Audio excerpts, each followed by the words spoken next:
GameyDaddy. Hello everyone, this is Emmett with GameyDaddy and I'm here with another video from Tom Clancy's The Division. So I just wanted to point out some things about the nature of patch 1.4 and patch 1.5. These two patches, in my opinion, and in the opinion of so many other people that have been playing this game from the start, we can all attest that these patches were the best patches that The Division has ever seen.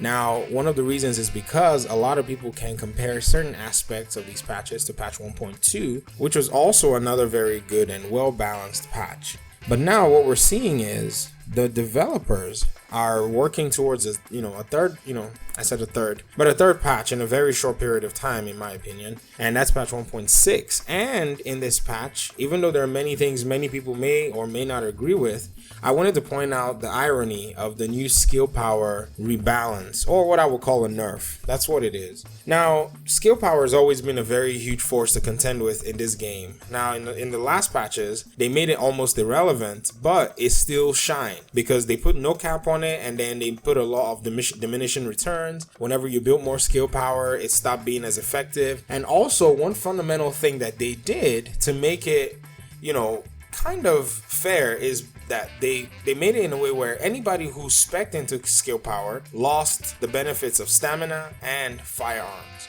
as much as possible, which was very good because back in the day, this was supposed to counter the tactician meta where people could stack skill power and stack a lot of toughness. But in this case, they made it where you're gonna have to forfeit those two stats to get skill power. But right now, there's a skill haste nerf where you have to also spec into skill haste to be able to get your skills returned as soon as possible. Now, this is quite ironic because if you look at it, skill power and speccing into it is supposed to grant you, who have already forfeited all the benefits of firearms and stamina, its benefits, including skill haste and stronger skills. Also, cooldowns is supposed to be your benefit. You took the time, you gave up the benefits of being a tough agent, you took the time losing firearm stats that could actually work in your favor, and you decided to go skill power. You decided to either use Tactician's Authority or use Reclaimer, something that's good for your team because as we know, skill builds can now be used to solo missions. I mean, look at people stacking skill builds, and that's a different aspect to play the game. Some people actually like that. And to go ahead and to nerf skill power, where the higher your skills are, the higher your cooldown times are, and to make skill haste something you have to lose stats to spec into, in my opinion, is absolutely not fair. I feel like the developers, it's their opportunity to make skill power, put it in a place where people actually want to run skill power without all these penalties. Do you see what I'm saying? So think about it. If I wanted to stack firearms, and if I wanted to, I can stack firearms and I can stack stamina. I can do both. That's the way that the meta always goes that way. You can be tough enough and be strong enough at the same time, and then you lose skill power. So there's always this 2-1 whatever. But whenever it came to skill power, nobody wanted to be granted. It wasn't fair to grant two aspects of the three main stats to anyone who wanted to spec into skill power. And that's fair, that's good.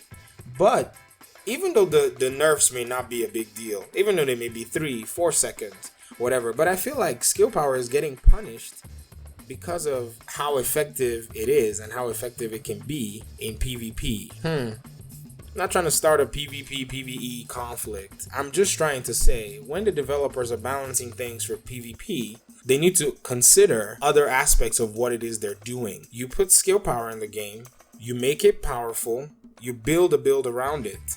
It should be powerful. What's going on right now is because the fault might be, I think, in my opinion, from firearms not scaling well. Because, listen, you put firearms on your stats and your weapon damage doesn't really scale too much. Like there aren't a lot of rewards that come with firearms. So people instead spec to stamina and just get enough, firearm stats to unlock brutal, responsive, those firearms intensive talents.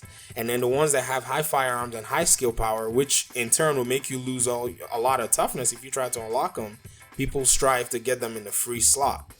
But I think it's the problem of firearms not scaling properly that's making everybody point the finger at skill power. yes, I admit skill power does have some really cheesy, auto detect, stuff like pulse and what's the name, seeker mines, and also turrets being way too strong.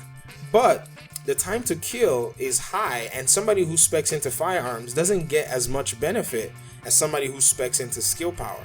So all in all, the game, if you're trying to balance it where firearm specs and it's high and it does a lot of damage, you're going to find yourself in the shotgun meta type deal, and the one-shot builds, they're going to show up again. Now, so what has always happened is skill power has always suffered for everything in as a result of that. So do you see how balancing this game in these two aspects is close to impossible? So this is just something to, stir up some thinking, to see that whenever balance is made based on one aspect of the game, are implemented, other aspects of the game will suffer. And then we're going to find ourselves in another area of imbalance. Now, I'm not just here to whine, I'm here to also propose 2 questions that I feel like the developers can consider.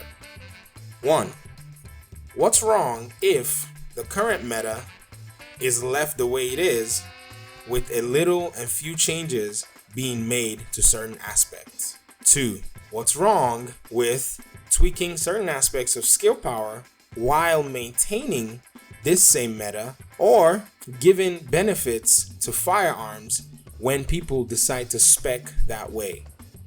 How can this be done, and how can this be tested and balanced? Because in my opinion, revamping the whole meta, removing armor and all this stuff that we have already learned to work with is not the solution. I don't think it is.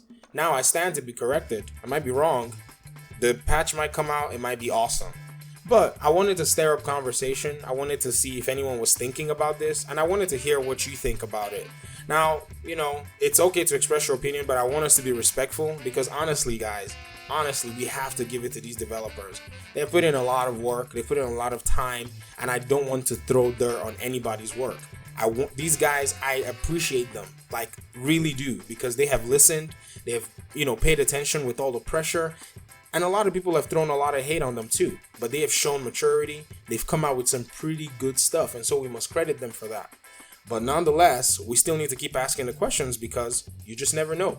We might be able to provoke, some thought, and we might be able to get ourselves a good end product at the end of it. So thank you so much for listening. I appreciate you guys. Thank you for the subscriptions. Thank you for the comments. Thank you for the corrections. Thank you for helping me grow this channel. I appreciate you guys so very much. If you haven't subscribed, go ahead and click that subscribe button. We're going to be bringing Division content.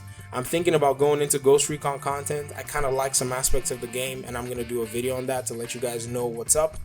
Thanks so much once again for listening and for watching. Peace.